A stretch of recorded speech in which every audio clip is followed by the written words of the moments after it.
नमस्कार, times time Bharat पर आपका बहुत बहुत स्वागत है। आपके साथ मैं हूं राकेश पांडे। शाम के 4:50 हो चुके हैं और इस वक्त हम मौजूद हैं अयोध्या में।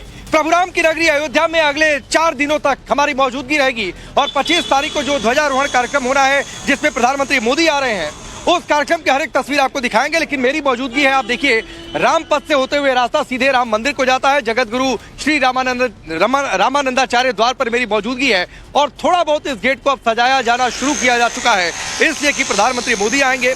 मंदिर के 9 शिखर बनकर पूरी तरीके से तैयार है। 25 तारीख को ध्वजारोहण, उनके साथ आरएसएस प्रमुख मोहन भागवत भी रहेंगे और उसके बाद पहली बार ऐसा होगा कि पूरा राम मंदिर, यानी जो प्रथम द्वितीय तल जो बनने थे, वो भी आम लोगों के लिए, आम श्रद्धालुओं के लिए खोल दिए जाएंगे। लेकिन आप सोचिए कि अयोध्या में एक और तैयारी चल रही है धर्म ध्वजा स्थापित होने की, ध्वजारोहण की तैयारी चल रही है, लेकिन दूसरी ओर बाबरी का नाम उछाला जा रहा है। पश्चिम बंगाल में टीएमसी के नेता हैं हुमायूं कबीर, वो कह रहे हैं 6 दिसंबर को बाबरी मस्जिद का नींव रखेंगे बेलडांगा में। तो सवाल ये उठा जा रहा है कि जानबूझकर 6 तारीख क्यों चुनी जा रही है। सवाल इस बात का भी कि इधर धर्म ध्वजा की स्थापना की बातचीत, ध्वजारोहण की बातचीत, उधर क्या उकसाने की कोशिश हो रही है। अपने धर्म के स्थल बनवाए, इसमें किसी को कोई दिक्कत नहीं, लेकिन सवाल ये उठता है कि घुसपैठिए बांग्लादेश छोड़कर जा रहे हैं, इसीलिए क्या उकसाऊ पॉलिटिक्स खेली जा रही है। अखिलेश यादव कह रहे हैं कोई भी अपना धर्मस्थल बनवाए, किसी को दिक्कत नहीं होनी चाहिए, होनी भी नहीं चाहिए। लेकिन अगर जानबूझकर कोई तारीख, कोई नाम चुने तो सवाल तो उठेंगे। करेंगे डिबेट, लेकिन सबसे पहले आप इस रिपोर्ट को देखिए।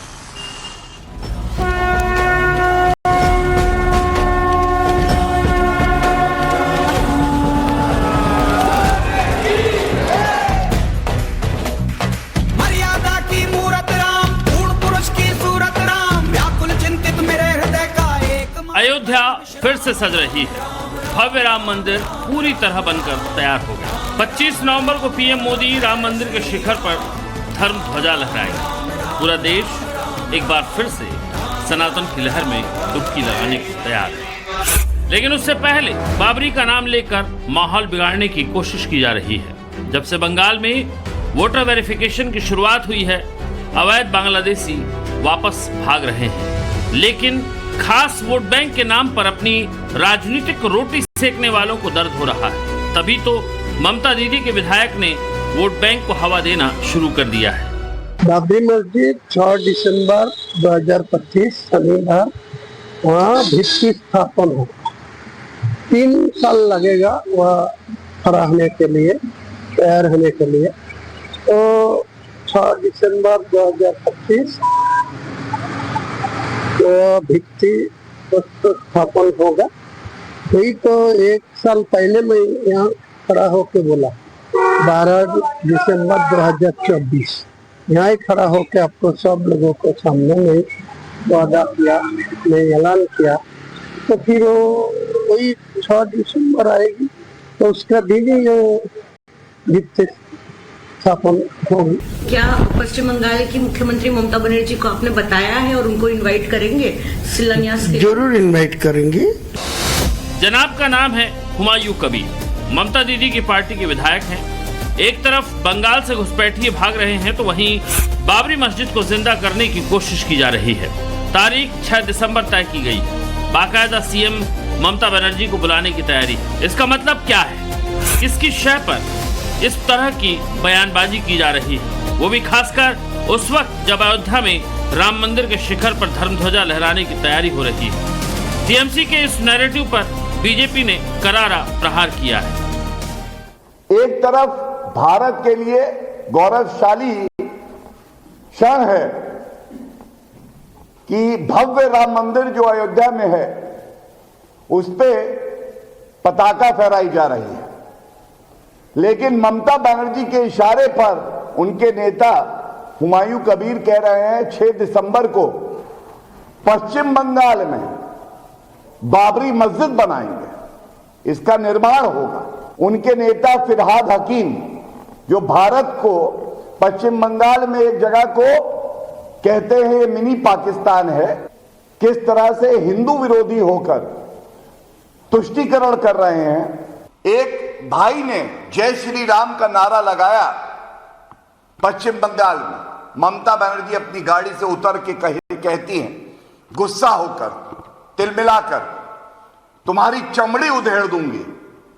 उस भाई की गलती थी ममता बनर्जी के हिसाब से, कि उसने जय श्री राम कहा, और दूसरी तरफ जब उनसे पूछा जाता है ये घुसपैठिए है, तो वो कहती है इनको कोई हाथ ना लगाए, और धर्म के आधार पे वो कहती हैं ये दूध देने वाली गाय है, इसकी दुलत्ती भी मैं सह लूंगी। ये जो दोहरा रवैया है ममता बनर्जी जी का, ये बिल्कुल स्पष्ट हो गया है। आने वाले वक्त में बंगाल में विधानसभा के चुनाव होने हैं। ऐसे में क्या टीएमसी अपने खास और प्रायोजित वोट बैंक को बचाने के लिए हर जतन कर रही है? टीएमसी विधायक तो बाबरी प्लान के लिए इतनी तैयारी में हैं कि अपनी अलग पार्टी तक बनाने का ऐलान कर दिया है। खुद पार्टी बन लिया सारे 22 दिसंबर 2025। ये मेरा पार्टी बहरमपुर में टेक्सटाइल मोड़ बोल के, जहाँ सारे पार्टी उनको रैली करने का अच्छा ही जगह है, वह 22 में दिसंबर महीना में मैं ही पार्टी ओपन करूंगा। वो अलग तरह की कोई बात कही होगी। कोई भी धार्मिक स्थान अपना बनाना चाहता है, जैसे हम ही अपना बनाना चाहते हैं, हमारा बन रहा है, उसको रोक लोगे क्या? ये बीजेपी हर धर्म के खिलाफ है। टीएमसी विधायक के बयान पर अब तक पार्टी की तरफ से कोई स्टैंड नहीं लिया गया है। तो वहीं दूसरी तरफ नई पार्टी बनाने की बात कही जा रही है। क्या पर्दे के पीछे कोई और खेल तो नहीं चल रहा? कहीं ऐसी सोच तो नहीं कि काम भी हो जाए और नाम भी सामने ना आए? दूसरी तरफ चाहे बाबरी प्लान हो या फिर टीएमसी का घुसपैठिया प्लान हो, बीजेपी का जवाब सुनिए। देखिए, भारत की धरती पर विदेशी आक्रमणकारी के नाम पर एक भी ईंट कहीं भी नहीं रखने दी जाएगी। और जो इस प्रकार की बात कर रहे हैं वो घुसपैठियों के सब संरक्षक हैं, और घुसपैठियों के खिलाफ पूरे देश में अभियान चल रहा है कि एक भी घुसपैठी भारत में नहीं रहने दिया जाएगा, और उनको चुन चुन करके, उनको खोज खोज करके भारत के बाहर निकाला जाएगा। हमारा तो नारा वही रहेगा, कहीं बाबरी मस्जिद बनता है तो मंदिर वहीं बनाएंगे और रामलला को फिर से लाएंगे। सीधी बात है। ये बाबर कौन था? यहाँ बाबरी मस्जिद क्यों होगा? एक लुटेरा था, और उसके नाम से कहीं होता है कुछ तो फिर सोचा जाएगा आगे क्या करना है। हम लोग कोई भी धर्म को छोटा बड़ा नहीं, सब धर्म को सम्मान करते हैं।